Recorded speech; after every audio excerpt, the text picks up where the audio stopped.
कृष्णा कृष्णा हरे हरे, हरे राम राम राम हरे हरे। हरे कृष्ण। ओम नमो भगवते वासुदेवाय। ओम नमो भगवते वासुदेवाय। ओम नमो भगवते वासुदेवाय। ओम नमो भगवते वासुदेवाय। ओम नमो भगवते वासुदेवाय। ओम नमो भगवते वासुदेवाय। नारायणं नमस्कृत्य नारायणं नमस्कृत्य नरं चैव नरोत्तमं नरं चैव नरोत्तमं देवीं सरस्वतीं व्यासं देवीं सरस्वतीं व्यासं ततो जयमुदीरये ततो जयमुदीरये। नष्टप्रायेषु अभद्रेषु नष्टप्रायेषु भद्रेषु नित्यं भागवत सेवया नित्यं भागवत सेवया भगवती उत्तम श्लोके भगवती उत्तम श्लोके भक्तिर्भवति नैष्ठिकी। भक्ति नैष्ठिकी। ग्रंथ श्रीमद् भागवतम की जय। ग्रंथ श्रीमद् भागवतम स्कंद 4 अध्याय 9 में से हम पढ़ रहे थे ध्रुव महाराज का घर लौटना। तो अब तक हम पढ़ चुके हैं कि ध्रुव महाराज जो हैं वो उन्होंने इतनी कठिन तपस्या करने के बाद भगवत प्राप्ति कर ली।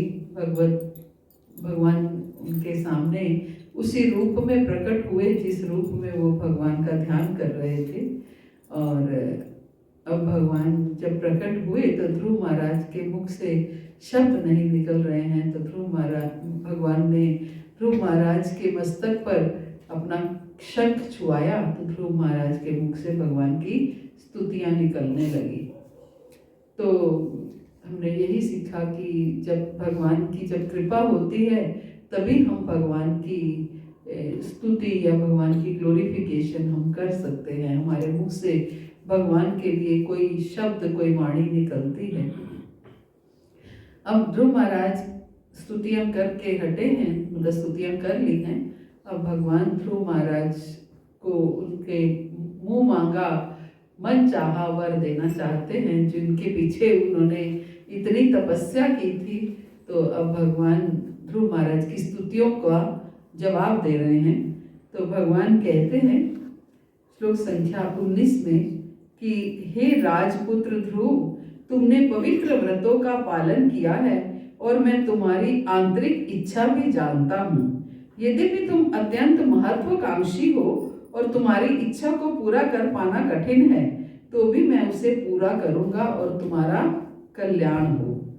तो भगवान कहते हैं कि तुमने इतने कठिन व्रत किए हैं और उनका पालन किया है, तो इसलिए मैं तुम्हारी हर इच्छा पूरी करूँगा। हालांकि तुम्हारी बहुत सी इच्छाएं हैं जिन्हें पूरा करना कठिन है शायद, लेकिन फिर भी मैं तुम्हारी इच्छाएं पूरा करूँगा, तुम्हारा कल्याण हो। तो प्रभुपाद बहुत सुंदर इसके लिए बता रहे हैं कि भगवान अपने भक्त के प्रति इतने दयालु होते हैं कि उन्होंने ध्रुव महाराज से तुरंत कहा कि तुम्हारा कल्याण हो, है ना। भगवान की भक्त वत्सलता, भगवान की दयालुता, भगवान इतने दयालु हैं कि उन्होंने ध्रुव महाराज को तुरंत यही कहा कि तुम्हारा कल्याण हो। वास्तव में भक्त ध्रुव मन ही मन अत्यंत भयभीत थे, क्योंकि भक्ति करते हुए उन्होंने भौतिक लाभ की कामना की थी, जिसके कारण ईश्वर प्रेम की अवस्था तक पहुंचने में उन्हें बाधा हो रही थी। क्यों भयभीत थे ध्रुव महाराज?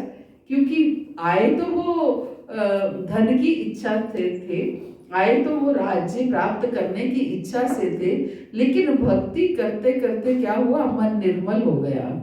मन में से जो भी भौतिक इच्छाएं थी वो समाप्त होने लगी और इच्छा क्या उत्पन्न होने लगी कि कैसे मैं भगवान का प्रेम, ईश्वर प्रेम की तरफ मन बढ़ने लगा।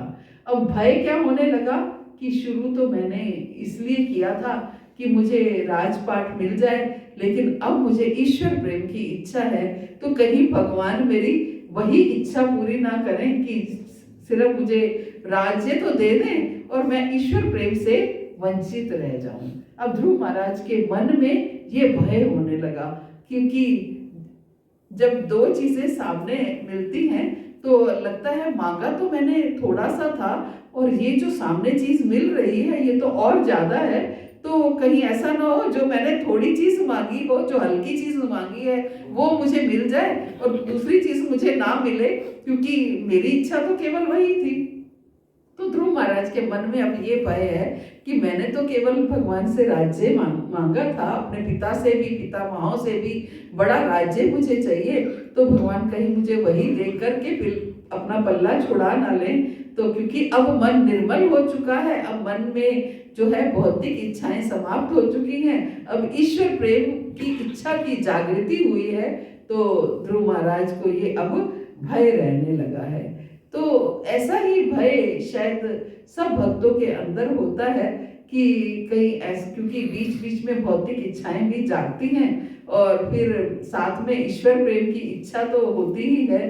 तो जब भौतिक इच्छा जागती है तो उस समय ये भय होता है कि कहीं ऐसा ना हो कि ये इच्छा करने आई मन में तो कहीं भगवान अपना प्रेम देने से हमें चूक जाए, हमें छोड़ दें कि इसके मन में तो अभी भी भौतिक इच्छा है। इसलिए भय आने लगता है कि कहीं ये भौतिक इच्छा आई है तो ऐसी इच्छा हमारे अंदर ना आए। फिर मन से प्रार्थना क्या निकलती है कि हे प्रभु, जैसे प्रहलाद महाराज ने कहा, क्या कहा कि हे प्रभु कुछ ऐसा करो ये मन में भौतिक इच्छाएं आए ही ना, पनपे ही ना, क्योंकि केवल एकमात्र इच्छा भगवत प्रेम की इच्छा जो जब रहेगी तो मन निर्मल हो ही जाएगा। तो वही भगवान प्रभुपाद कह रहे हैं, क्योंकि भक्ति करते हुए उन्होंने भौतिक लाभ की कामना की थी, जिसके कारण ईश्वर प्रेम की अवस्था तक पहुंचने में उन्हें बाधा हो रही थी। भगवद गीता में भगवान कहते हैं, भोग ऐश्वर्य प्रसक्ता नाम त्वया अपरिहत चेत साम व्यवसायिक में का बुद्धि समाधो ना विधीयते। क्या कह रहे हैं भगवान कि जो लोग भौतिक सुख के लिए आसक्त हैं वे भक्ति की ओर आकर्षित नहीं हो सकते। जिनको भौतिक सुख आसक्त करता है, भौतिक इच्छाएं आसक्त करती हैं, वो भक्ति की ओर आकर्षित नहीं हो सकते। होता क्या है कि हमें शुरू से यही ट्रेनिंग दी गई है, यही समझाया गया है कि भगवान की भक्ति का मतलब भगवान से कुछ मांगना और कुछ इच्छा, हमें ट्रेनिंग ही नहीं दी गई है कि शुरू से ही हम बच्चों को भी यही कहते हैं, तुमने आज एग्जाम है, आज मत्था टेक के जाना, आज भगवान क्या गया, हाथ जोड़ो, भगवान से कहो मुझे सद्बुद्धि दे, भगवान से ये मांगो, भगवान से, हम शुरू से बच्चों को यही सिखाते हैं। तो जब हम बड़े होते हैं, जब सामने आते हैं, तो ये भावना मन में आती है कि अगर भगवान से कुछ मांगना नहीं है तो फिर पूजा किस लिए करनी है, फिर भक्ति किस लिए करनी है। इवन बड़े बड़े लोगों के साथ मैंने बात की, मेरी एक कलीग थी, वो हमेशा ये कहती थी, तो फिर भगवान की पूजा क्यों करनी है, अगर कुछ मांगना नहीं है तो फिर भगवान की पूजा क्यों करनी है। तो ये कंसेप्ट, ये जानना, ये समझना, ये बहुत भाग्य की बात होती है कि जब ये समझ में आ जाता है कि हमें भगवान का प्रेम प्राप्त करना है। ये इच्छा, एकमात्र इच्छा जागृत होना भी बहुत भाग्य की बात है, भले ही वो हमारी इच्छा पूरी हो या ना हो, क्योंकि अगर इच्छा जागृत हो गई तो वो पूरी होगी ही होगी, ऐसा नहीं हो सकता। भगवान तो केवल ये चाहते हैं कि मेरा भक्त केवल ये इच्छा करे कि वो मुझसे, मैं उसका प्रेम प्राप्त करना चाहता हूँ। बस एक बार जागृत होने की देर है तो भगवान उसको प्रबल करते चले जाते हैं। ध्रुव महाराज का उदाहरण हमारे सामने है कि भले ही उनके मन में भौतिक इच्छाएं भी हैं, लेकिन एक भौतिक इच्छाओं के साथ साथ उनके मन में ईश्वर प्रेम की इच्छा जागृत हो गई। दोनों साइड बाय साइड चल रही हैं, लेकिन फिर भी भगवान ने कृपा ऐसी की कि ईश्वर प्रेम भी प्रदान किया और भौतिक इच्छा भी पूरी की। तो ये हम जैसे लोगों के लिए ये प्रसंग, ध्रुव महाराज का प्रसंग, इसलिए हमने इस प्रसंग में बहुत समय इसलिए लगाया कि ये हम जैसे भौतिक लोगों के लिए बहुत सूटेबल प्रसंग है, क्योंकि हम लोग भी क्या करते हैं, मिश्रित भक्ति है हमारी, शुद्ध भक्ति नहीं है। हम साथ साथ भौतिक इच्छाएं भी करते हैं और साथ साथ भगवत प्रेम प्राप्त करने की भी लालसा है ना। तो ये दोनों बातें ध्रुव महाराज में भी हैं। तो ध्रुव महाराज प्रभुपाद यही कह रहे हैं कि जो लोग भौतिक सुख के प्रति आसक्त हैं वे भक्ति की ओर आकर्षित नहीं हो सकते। ये तो सच है कि ध्रुव महाराज हृदय से ऐसा राज्य चाह रहे थे जो ब्रह्मलोक से भी श्रेष्ठ हो, और एक क्षत्रिय को ये स्वाभाविक आकांक्षा होती है। एक क्षत्रिय को ये आकांक्षा होती है कि उसका राज्य बढ़ता चला जाए। ये क्षत्रिय की स्वाभाविक, उसका स्वभाव में है कि ऐसे राजपाट प्राप्त करने की आकांक्षा उसके मन में होती है। ध्रुव केवल 5 वर्ष के बालक थे, अतः लड़कपन के कारण वे अपने पिता तथा पर पितामह से भी बड़ा साम्राज्य की आकांक्षा कर रहे थे। उनके पिता उतानपाद मनु के पुत्र थे और मनु ब्रह्मा जी के पुत्र थे। ध्रुव कोई छोटी मोटी चीज हस्ती नहीं थे। उनके किसके पुत्र थे? उतानपाद के पुत्र थे। और उतानपाद किसके पुत्र थे? मनु के पुत्र थे। और मनु किसके पुत्र थे? ब्रह्मा जी के पुत्र थे। यानी कि कोई ज्यादा बाद की जनरेशन नहीं है। ब्रह्मा जी से सृष्टि शुरू हुई, ब्रह्मा जी के मानस पुत्र मनु है, मनु से उतानपाद और उतानपाद से ध्रुव महाराज, है ना। ये हिरार्की है। तो उनके पिता उतानपाद मनु के पुत्र थे और मनु ब्रह्मा जी के पुत्र थे। ध्रुव इन पारिवारिक सदस्यों से आगे बढ़ जाना चाहते थे। ध्रुव अपने पारिवारिक जो अपने पितामह हैं उनसे भी आगे बढ़ जाना चाहते थे, और भगवान को ध्रुव की नादान आकांक्षा का पता था। भगवान को ध्रुव की नादान आकांक्षा का पता था। भगवान जानते थे कि ध्रुव नादान है, इसलिए ऐसी इच्छा कर रहे हैं। तो फिर उन्हें किसी प्रकार ब्रह्मा से भी उच्च पद प्रदान किया जा सकता है, क्योंकि ध्रुव नादान है। तो भगवान इतने दयालु है, अपने भक्त अगर कोई ऐसी इच्छा कर भी लेता है तो भगवान उसे नादान समझ लेते हैं कि ये नादान है, अभी इसको पता नहीं है कि दोनों में क्या अंतर है, क्या ईश्वर प्रेम का महत्व है और क्या भौतिक इच्छा का महत्व है। तो भगवान नादान समझ के कभी तो दोनों इच्छाएं पूरी कर देते हैं, कभी भगवत प्रेम की तरफ ही केवल लेके चले जाते हैं। जैसी भगवान क्या है, भगवान तो अपने मनमोजी हैं, जैसी कृपा करना चाहते हैं एक भक्त के ऊपर वैसी कृपा करते हैं। ये भक्त की अपनी सुकृतियां हैं, ये भक्त की अपनी सेवा है। उन्होंने कैसी सेवा कर रखी है, कैसी भावना है, क्या क्या भगवान या फिर भगवान की कॉजलेस मर्सी है, अहेतु की कृपा है। तो यही भगवान कह रहे हैं, प्रभुपाद कह रहे हैं कि भगवान ने ध्रुव महाराज को आश्वस्त किया कि वे भगवत प्रेम से विलग नहीं होंगे, क्योंकि ध्रुव महाराज के मन में क्या था? भय था कि कहीं ऐसा ना हो मेरी भौतिक इच्छा मैंने करी है, इस वजह से मुझे भगवत प्रेम प्राप्त ना हो। तो भगवान ने उन्हें एश्योर किया, उन्हें आश्वासन दिया कि वो भगवत प्रेम से विलग नहीं होंगे। उन्होंने ध्रुव को इस बात की चिंता ना करने के लिए कहा कि भौतिक आकांक्षाओं के साथ ही वे महान भक्त बनने की भी महत्वाकांक्षा रखते थे। उन्होंने एश्योर किया, उन्होंने ध्रुव महाराज को कहा कि वो भौतिक इच्छाओं के साथ ही महान भक्त बनने की भी महत्वाकांक्षा रखते थे। सामान्यतः भगवान शुद्ध भक्त को भौतिक ऐश्वर्य नहीं प्रदान करते, भले ही वो उसके लिए इच्छुक हो। अधिकतर क्या होता है, भगवान अपने शुद्ध भक्त को भौतिक इच्छाएं प्रदान नहीं करते, भले ही वो इसके इच्छुक हो, क्योंकि भगवान जानते हैं कि अगर मैंने इसकी भौतिक इच्छा पूरी कर दी तो ये शुद्ध भक्ति से हट जाएगा। तो इसलिए भगवान जानते हैं, अपने हर भक्त के बारे में जानते हैं, इसलिए जैसा भक्त होता है वैसे ही भगवान करते हैं। शुद्ध भक्तों को फिर भौतिक इच्छाएं पूरी नहीं करते हैं, ताकि भक्त जो है पूर्ण रूप से उनकी शरण में आ जाए, पूर्ण रूप से उनका बन जाए, है ना। लेकिन ध्रुव का मामला भिन्न था। भगवान जान रहे थे कि वो इतना बड़ा भक्त है कि ऐश्वर्य के होने पर भी वो भगवत प्रेम से विचलित नहीं होगा।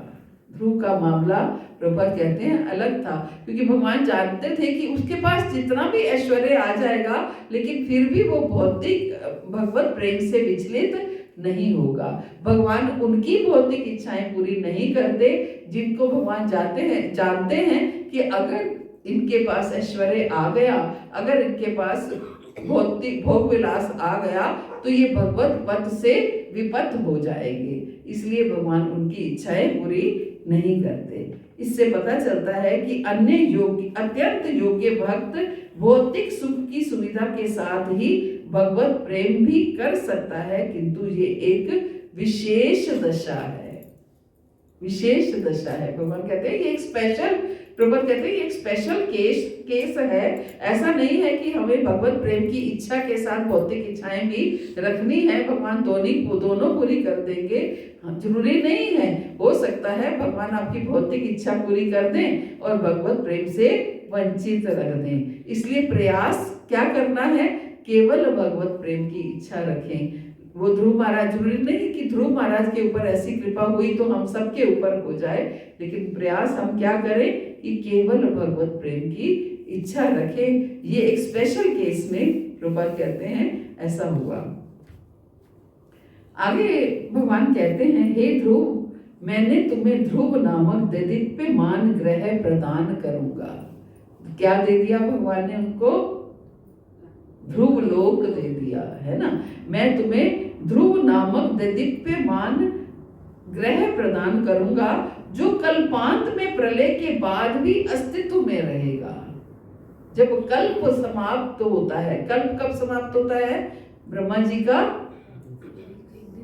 एक दिन जब समाप्त होता है, जब ब्रह्मा जी का एक दिन समाप्त होता है तो तब सब जगह समाप्त नहीं हो जाती है, कुछ कुछ जो उच्च लोक हैं वो रहते हैं, है ना। जब ब्रह्मा जी का जीवन समाप्त होता है, लाइफ समाप्त होती है, तब ऐसा होता है कि सब कुछ समाप्त हो जाता है। लेकिन ब्रह्मा जी का दिन जो है जब समाप्त होता है तो ये ध्रुव लोक कैसा दिया कि ध्रुव लोक वो कल्प के अंत में भी समाप्त नहीं होता है। तो भगवान क्या कह रहे हैं कि मैं तुम्हें ध्रुव नामक दिव्यमान ग्रह प्रदान करूंगा जो कल्पांत में प्रलय के बाद भी अस्तित्व में रहता है। जब प्रलय आ जाती है उसके बाद भी वो ध्रुव लोक रहता है। अभी तक उस ग्रह में किसी ने राज्य नहीं किया। क्या कह रहे भगवान? अभी तक उस ग्रह में किसी ने राज्य नहीं किया। इसका अर्थ क्या है कि ध्रुव लोक जो था वो पहले से था। ऐसा नहीं था कि ध्रुव लोक, जब ध्रुव महाराज आए तो ध्रुव लोक बनाया, भगवान ने उनके लिए क्रिएट किया। ध्रुव लोक पहले से ही था, लेकिन उस ध्रुव लोक का कोई राजा नहीं था। तो भगवान यही कह रहे हैं, अभी तक उस ग्रह में किसी ने राज्य नहीं किया है तथा वे समस्त सौर मंडल ग्रहों तथा नक्षत्रों से घिरा हुआ है। आकाश में सभी ज्योतिष इसी ग्रह की प्रदक्षिणा करते हैं। जिस प्रकार की अनाज को कूटने के लिए सारे बैल एक केंद्रीय लट्ठे के चारों ओर चक्कर लगाते हैं, तो सारे ग्रह जो हैं उसकी, सारे ज्योतिष ग्रह मंडल नक्षत्र उसकी परिक्रमा करते हैं। धर्म, अग्नि, कश्यप तथा शुक्र जैसे ऋषियों द्वारा बसाए गए सभी तारे ध्रुव तारे को अपनी दाईं ओर रखकर उसकी परिक्रमा करते हैं। जो सारे तारे हैं, कौन से? अग्नि, कश्यप, शुक्र जैसे ऋषियों द्वारा बसाए गए ये जो तारे हैं, वो सारे तारे जो हैं वो ध्रुव लोक की, ध्रुव तारे की जो है दाईं ओर उनको रख करके प्रदक्षिणा करते हैं। इसलिए प्रदक्षिणा करने का तरीका भगवान, देखिए भागवत में एक एक चीज में हमें बताते हैं कि प्रदक्षिणा करने का तरीका क्या है। जिसकी आप प्रदक्षिणा करना चाहते हो उसको दाईं ओर रखो, है ना, उसको दाईं ओर रखो। कई बार हमने देखा है कि कई लोग उल्टी परिक्रमा लगाते हैं, मंदिर वगैरह में हमने देखा है। प्रदक्षिणा हमेशा जिसकी आप प्रदक्षिणा करना चाहते हो, जैसे हम तुलसी महारानी की प्रदक्षिणा करते हैं तो तुलसी महारानी हमारी दाईं ओर होती है। हम ऐसे प्रदक्षिणा करते हैं ना, तो स्टार्ट कहाँ से करते हैं? दाईं ओर करते हैं। तो ऐसे प्रदक्षिणा की जाती है। तो धर्म, अग्नि, कश्यप तथा शुक्र जैसे ऋषियों द्वारा बसाए गए सभी तारे ध्रुव तारे को अपनी दाईं ओर रखकर उसी परिक्रमा करते हैं, जो अन्यों के विनष्ट हो जाने पर भी इसी प्रकार बना रहता है। तो एक तरह से इस श्लोक में भगवान बहुत कुछ बता रहे हैं कि पहली बात ये बता रहे हैं कि ध्रुव लोक जो था, जो ध्रुव तारा था वो पहले से ही था, ध्रुव लोक जो था वो पहले से ही था।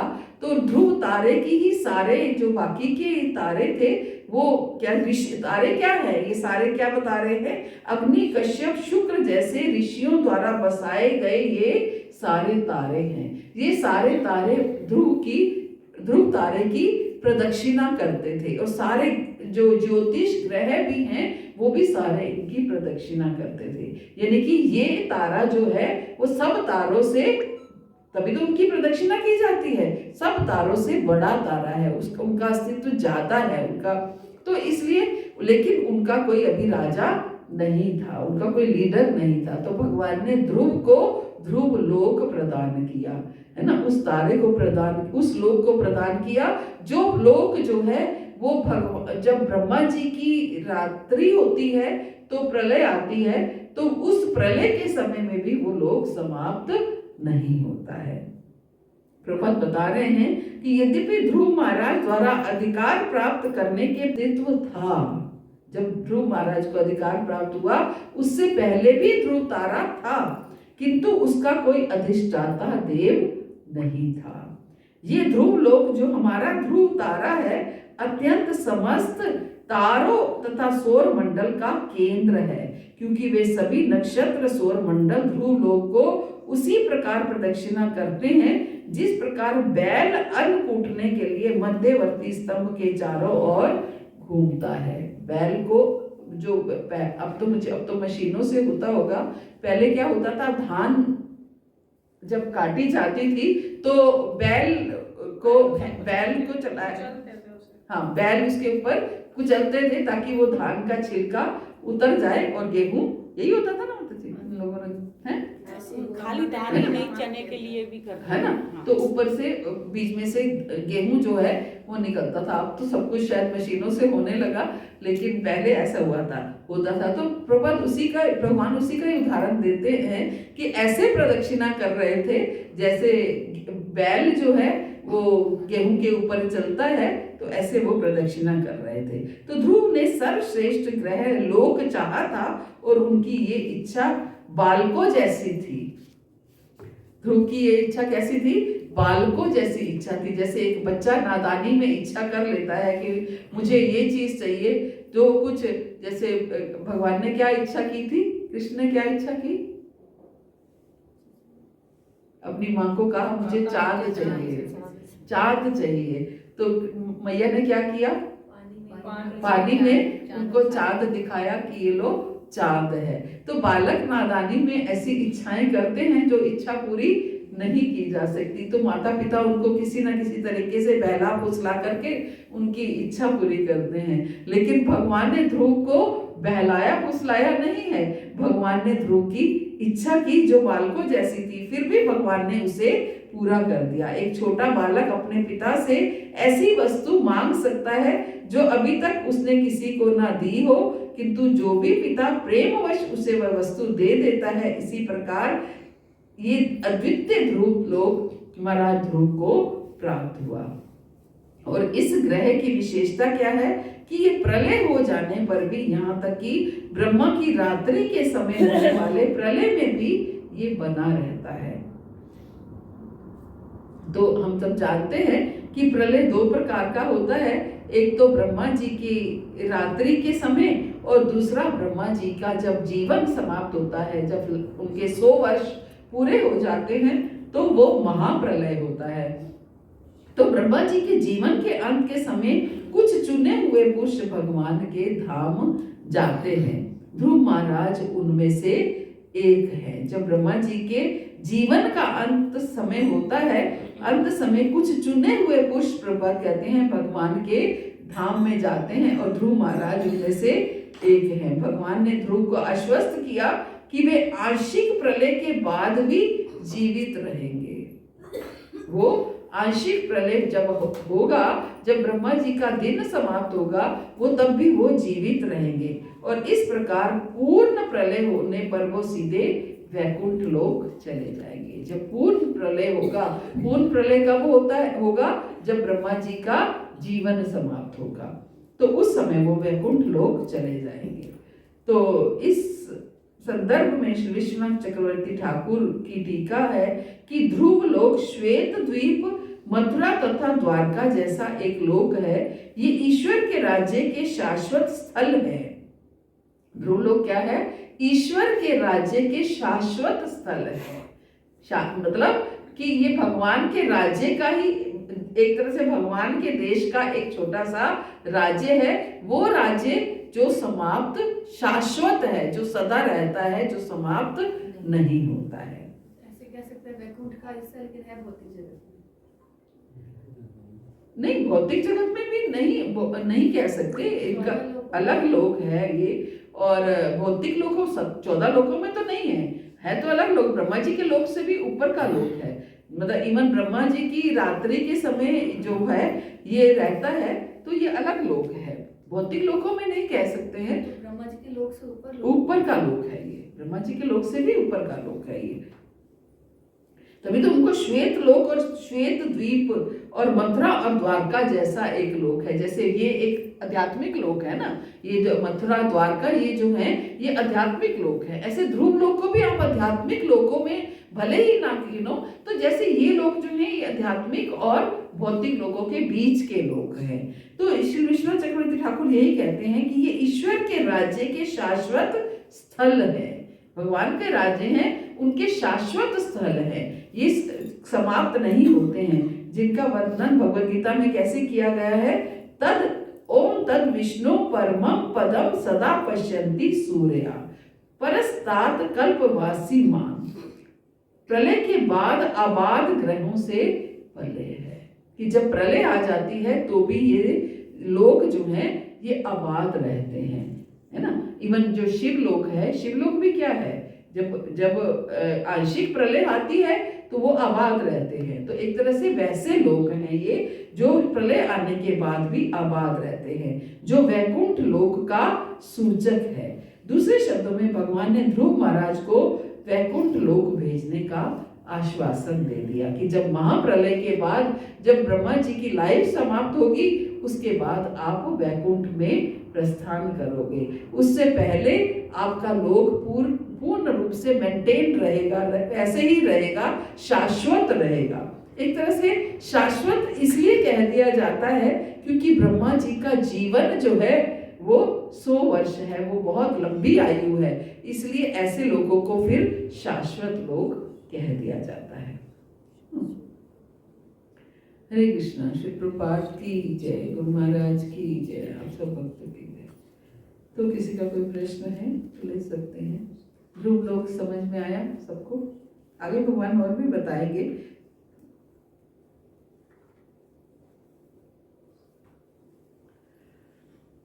किसी की इच्छा तो नहीं हुई ध्रुव लोक जानने की? ध्रुव लोक में ध्रुव महाराज अभी भी है। हाँ बिल्कुल है, यही कहा जाता है जब शाश्वत लोक है तो अभी भी ध्रुव लोक है कहाँ? सौर मंडल में। सौर मंडल में हमारे जब भौतिक जगत खत्म होते हैं, 14 लोक, ब्रह्मा जी का लोक समाप्त होता है, उसके बाद आप देखो ना उसमें दिखेगा आपको सामने। गुरु महाराज की पुस्तक में चार्ट दिए हुए हैं, उनमें पूरे लोक दिखाए गए हैं। ध्रुव लोक उनमें से शिवलोक से नीचे है, शिवलोक से नीचे है, लेकिन क्या कहते हैं, वैकुंठ से नीचे है, लेकिन भौतिक लोकों से ऊपर है। देवी लोक, हाँ देवी लोक उसके साथ साथ ही है, ये सारे लोग साथ हैं। ये 3 सेगमेंट्स है ना, कि जैसे पहले सारे भौतिक लोग हैं, बीच में ये वाले लोग हैं, फिर ऊपर वैकुंठ और ये गोलोक, तो ये अलग हो गए, है ना। माता जी, ध्रुव महाराज ने इसी जन्म में, मतलब जो उनका जन्म था उसी में इतनी भक्ति कर ली थी, या फिर उनके पेरेंट्स की वजह से उनको ये आशीर्वाद मिला था, या फिर पहले के उनके कर्म थे ऐसे? देखिए, जो ध्रुव महाराज थे वो हमारे जैसे वो तो नहीं थे कि तभी उनकी वो ब्रह्मा जी के पुत्र ब्रह्मा जी के पुत्र मनु और मनु के पुत्र उतानपाद और उतानपाद की जो है वो की संतान रहे हैं वो। तो ऐसा हमारे जैसा वो तो नहीं था कि हम तो भौतिक लोकों में उत्पन्न हुए हैं, वो भी भौतिक लोक में उत्पन्न हुए, लेकिन उनकी पिछले जन्मों की क्या एक तरह से सृष्टि की क्रिएशन में उनकी मदद हो रही है ना। ब्रह्मा जी ने सृष्टि की क्रिएशन किससे कराई? मनु से कराई। मनु के पौत्र थे वो एक तरह से, है ना, मनु के पौत्र ही तो थे, थर्ड जनरेशन ही तो हुई। तो उनके पिछले जीवन का भी कोई ऐसा वो नहीं था कि पिछले जीवन का उनके जो माता पिता के वो थे वही उनके संस्कार का उनका वो था, है ना। तो माता पिता के संस्कार भी हो सकते हैं, या पिछले लोगों का ऐसा कोई वर्णन शास्त्रों में आता नहीं है कि उनका पिछला जन्म था या पिछले जन्म के ऐसे होते, ऐसा कहीं शास्त्रों में वर्णन नहीं है। तो उससे यही समझा जा सकता है कि उनके माता पिता के या भगवान ये लीला उनके माध्यम से कर करके हमें ये बताना चाहते हैं कि हाँ, कि कैसे तपस्या करके भी हम भौतिक इच्छाएं करते हैं तो हम भौतिक इच्छाओं से भी शुद्ध होकर के भगवत प्राप्ति कर सकते हैं। ये भगवान उनके माध्यम से हमें बताना चाहते हैं। बाकी ऐसा कुछ वर्णन नहीं है कि उनका पिछला जन्म ऐसा था या पिछले जीवन में ऐसे थे, ऐसा कोई वर्णन नहीं था। मनु संहिता आती है, मनु संहिता आप पढ़ेंगे तो मनु संहिता में आपको वो सब कुछ मिलता है कि जो भी ऐसे लोग हैं, ऐसे महापुरुष लोग हैं, उनका पिछला जीवन कैसा था, वो सब कुछ मनु संहिता में वर्णन किया गया है। तो ध्रुव महाराज के बारे में ऐसा उसमें कोई वर्णन नहीं है। हरे कृष्ण। ऐसा बोलते हैं कि ये ध्रुव तारा जो होता है, ध्रुव तारा बताते हैं क्या है? ध्रुव तारा बताते हैं कि ध्रुव तारा, तो लोक जो है वो तारे के रूप में ही है। ध्रुव लोक जो है वो ध्रुव तारे के रूप में ही है। उनका जो दिखता है हमें वो तारे के रूप में है। भले ही वो सौर मंडल में उनका अलग से लोक होगा, लेकिन हमें जो दिखता है, जैसे हमें क्या है, चांद एक गोले के रूप में दिखता है, लेकिन चंद्र लोक है, सूर्य लोक है, हमें तो एक गोला दिख रहा है ना। ऐसे वो तारा दिख रहा है, लेकिन है वो पूरा लोक है। अब जैसे भूलोक है, हम यहाँ भूलोक पे रहते हैं, लेकिन भूलोक कितनी बड़ी, हमें तो ऐसा लगता है पृथ्वी जैसे सब कुछ सिर्फ पृथ्वी ही है, पृथ्वी असीम है ना, भूलोक असीम है। तो लेकिन अगर आप उसको पूरे सौर मंडल में देखेंगे तो भूलोक आपको इतना सा दिखेगा, कोई बहुत बड़ा नहीं दिखेगा। ऐसे ही वो ध्रुव तारा हमें दिखने में तारा दिखता है, वैसे वो पूरा लोक है। तो माता जी, मृत्यु के बाद ध्रुव लोक की भी प्राप्ति होती है किसी को? नहीं, ऐसा वर्णन तो नहीं है। मृत्यु के बाद तो प्राप्त ये भौतिक लोक के उच्च लोकों में, उसके बाद वैकुंठ। एक्चुअली ध्रुव लोक भी वैकुंठ का ही हिस्सा मान सकते हैं, है ना, क्योंकि जो देवी लोक हैं, आप ये देखिए, जो देवी लोक हैं, जैसे देवी का लोक है, शिव लोक है, ध्रुव लोक है, ये सारे आप शिवलोक की प्राप्ति होती है ना। शिवलोक की जो लोग शिव के भक्त हैं वो शिवलोक में जाते हैं। अब किसी ने ध्रुव लोक की प्राप्ति हो सकती है, अगर कोई ध्रुव का ही भक्त है, वही जाना चाहता है, तो उसको प्राप्ति हो सकती है ना। ये लोग इससे ऐसे ही लोग हैं कि हमारी इच्छा के अनुसार वहां हमारा गमन होता है, कि हमारी इच्छा है ऐसे लोकों में जाने की, या जैसे शिवलोक में जाने की, जो देवी के भक्त हैं वो देवी लोकों में जाने की ऐसी इच्छा है, तो हम वहां जा सकते हैं, है ना।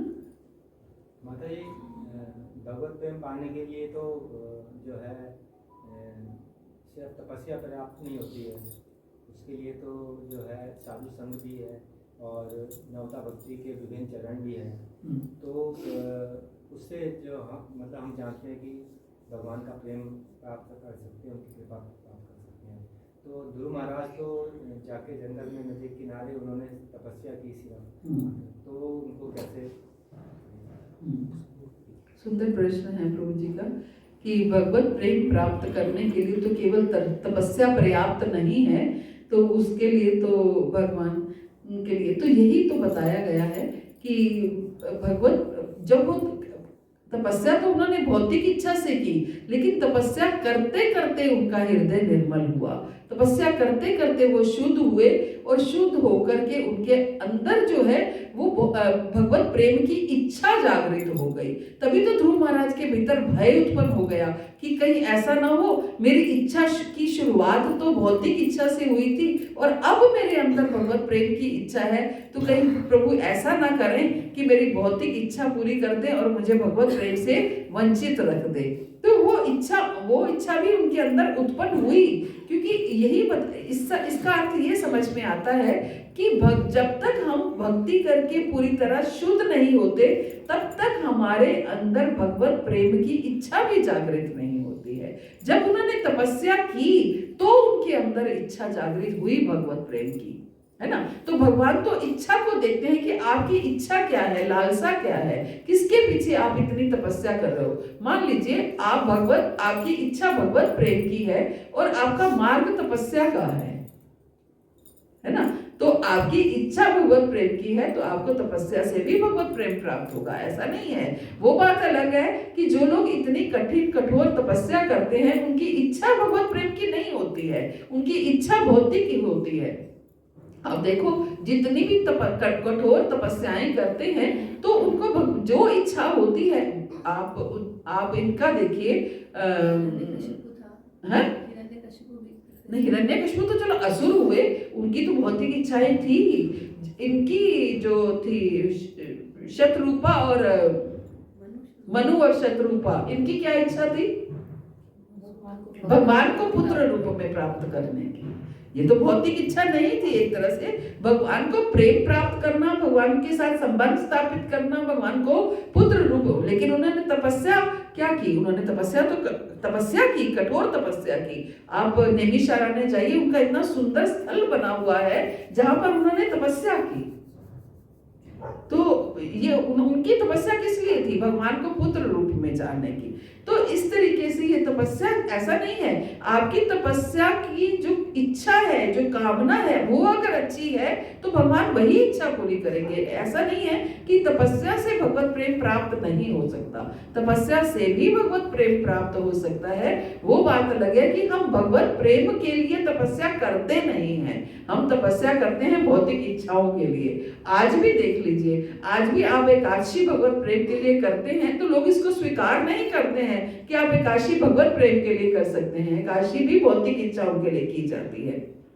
तो इसलिए वो हमारे संप्रदाय ने हमें तपस्या के लिए ज्यादा प्रेरित नहीं किया है कि आपको भगवत प्रेम ही प्राप्त करना है। इच्छा अगर भगवत प्रेम की है तो फिर इतनी कठिन तपस्या क्यों करनी है? फिर तो आप साधु संग करके, भजन क्रिया करके, है ना, इन अपने अनर्थों की निवृत्ति करके ही भगवत प्रेम प्राप्त कर सकते हैं। क्योंकि एक गृहस्थ के लिए तपस्या करना ये बहुत ज्यादा आसान नहीं है।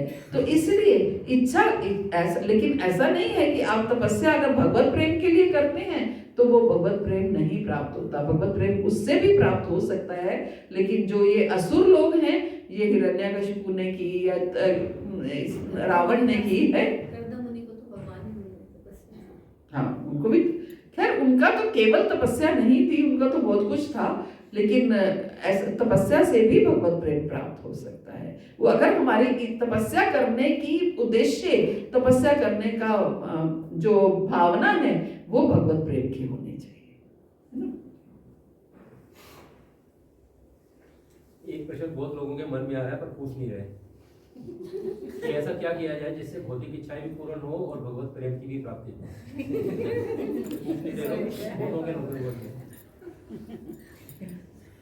तो ऐसा क्या किया जाए जिससे भौतिक इच्छाएं भी पूरी हों और भगवत प्रेम भी प्राप्त हो? तो ऐसा जो आप कर रहे हैं वो उसके लिए बड़ा उचित मार्ग है। आप महामंत्र का जप कर रहे हैं, महामंत्र में इतना बल है, इतनी शक्ति है कि आप अगर भौतिक इच्छा करेंगे तो आपकी भौतिक इच्छा पूरी करेगा, और आप अगर आपके मन में भगवत प्रेम की इच्छा है तो वो भी पूरी करेगा। और महामंत्र में ये बल भी है, ध्रुव महाराज के साथ जैसा हुआ कि आपके मन में भौतिक इच्छा है होते हुए भी आपको धीरे धीरे धीरे धीरे वो शुद्ध भी करता चला जाएगा। ये महामंत्र का प्रताप है कि वो आपको धीरे धीरे शुद्ध करता चला जाएगा। कि आपके अंदर धीरे धीरे धीरे धीरे भौतिक इच्छाएं कम होते होते समाप्त हो जाएंगी। जो लोग भी महामंत्र का जप कर रहे हैं उन लोगों ने ये महसूस जरूर किया होगा। ये ऐसा नहीं हो सकता कि महसूस ही ना किया हो। भले ही वो 1 साल से कर रहे हो, 6 महीने से कर रहे हो, एकदम से एक जो महामंत्र का जप शुरू करता है विद इन मंथ उनका ये रिपोर्ट हमें आता है कि माता जी मन को बड़ी शांति मिलती है। किस लिए शांति मिलती है? क्योंकि धीरे धीरे इच्छाओं की होड़ जो है वो कम होने लगी है, भाग दौड़ जो है वो कम होने लगी है, मन शांत होने लगा है। इसलिए महामंत्र जो आप कर रहे हैं वो उसके लिए बिल्कुल सही उपाय है कि आपकी भौतिक इच्छाएं भी उससे पूरी होंगी और आपकी जो है आध्यात्मिक इच्छा, जो भगवत प्रेम की इच्छा है वो भी पूरी होगी। लेकिन और साथ के साथ तीसरा उसमें भी गुण है कि धीरे धीरे आपको शुद्ध भी करता चला जाएगा। धीरे धीरे आपको पता ही नहीं चलेगा कि भौतिक इच्छा कैसे धीरे धीरे कम होते होते समाप्त हो गई। माता जी, अगर जैसे भौतिक इच्छाएं हैं हमारी, लेकिन अगर हम उसको भगवान की सेवा के लिए रखें वो इच्छाएं, तो क्या वो भौतिक ही रहेंगी? नहीं, ये तो भगवान कहते ही हैं भगवत गीता में, आप हर कार्य वो करो जो आप मुझके मेरे लिए करते हो वो कोई भौतिक नहीं है। यद करोषि यशनासी यजुरोषि ददासी यद पश्यसि कौन्तेय यद पुरुषो मन्मथनम, कि तुम जो कुछ करते हो, जो कुछ खाते हो, जो तपस्या करते हो, जो दान करते हो, मेरे लिए करो। देखिए भगवान ने मेरे को उस समय ये श्लोक ध्यान नहीं आया, भगवान ने यहाँ तपस्या का भी स्पेशल बोला है कि जो तपस्या करते हो वो मेरे लिए करो। यानी कि तपस्या से भगवत प्रेम प्राप्त हो सकता है ना। जो कुछ भी करते हो आप मेरे लिए करो, आपका सब कुछ आध्यात्मिक है। आप भौतिक इच्छा करो, क्यों नहीं इच्छा करो? मुझे तो बहुत इच्छा है, काश मेरे पास करोड़ों रुपया होता तो मैं भगवान की कृपा से कितना मंदिर बनवा देती, भगवान के प्रचार कार्यों में इतना लगा देती। तो क्यों नहीं, इच्छा होनी चाहिए कि अगर आपके पास सामर्थ्य है और ऐसा भौतिक इच्छा है, आती भी है, तो वो भगवान के लिए आनी चाहिए, भगवान की सेवा के लिए आनी चाहिए, दूसरों की सेवा करने के लिए आनी चाहिए। तो वो आती है तो उसको भगवान के साथ जोड़ सकते हैं। और किसी की कोई प्रश्न? चलिए हम वंदना करते हैं। अच्छा, कलिपुत्रुभ्यश्च कृपा सिन्धुभ्यश्च पतितानां पावनेभ्यो वैष्णवेभ्यो नमः।